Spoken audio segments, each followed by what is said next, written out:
চলতি মৌসুমে দ্বিতীয় ঝড় হারিকেন বেরিল আরও শক্তিশালী রূপ নিয়েছে ক্যারিবিয়ানের দক্ষিণ পূর্বাঞ্চলের বেশিরভাগ এলাকায়, যার কারণে সতর্ক অবস্থা জারি করা হয়েছে অঞ্চলটিতে। সতর্ক করে বলা হয়েছে হারিকেনটি দ্রুত একটি বড় ঝড়ে পরিণত হবে।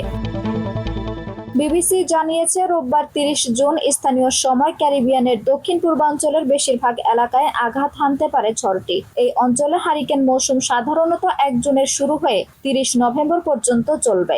আটলান্টিক মহাসাগর অঞ্চলে হারিকেন মৌসুমের শুরুতে এটি দ্বিতীয় শক্তিশালী ঝড় হতে যাচ্ছে। এর আগে প্রথম গ্রীষ্মমণ্ডলীয় ঝড় আলবার্টোর আঘাতে ৪ জনের মৃত্যু হয়। ঝড়টির ক্যাটাগরি ৩ বা এর চেয়েও বিপজ্জনক হারিকেন রূপ নিতে পারে বলে জানিয়েছে ইউএস ন্যাশনাল হারিকেন সেন্টার। এ সময় ঘন্টায় এর বাতাসের গতিবেগ থাকতে পারে ১৭৯ কিলোমিটার। ঝড়টি বর্তমানে বার্বাডোস উপকূল থেকে প্রায় ৮৫০ কিলোমিটার পূর্বে আটলান্টিক মহাসাগরে অবস্থান করছে।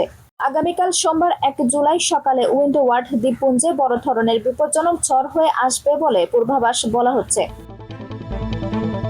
বিবিসির প্রতিবেদনে জানানো হয়েছে, ভয়াবহ ঝড় আঘাত হানার আশঙ্কায় বার্বাডোজের রাজধানী ব্রিজটাউনের গ্যাস স্টেশনগুলোয় সারিবদ্ধভাবে গাড়ি দাঁড়িয়ে থাকতে দেখা গেছে। এছাড়া সুপারমার্কেট এবং মুদি দোকানে খাবার, পানি ও অন্যান্য সামগ্রী কেনার জন্য মানুষের ভিড় লক্ষ্য করা গেছে।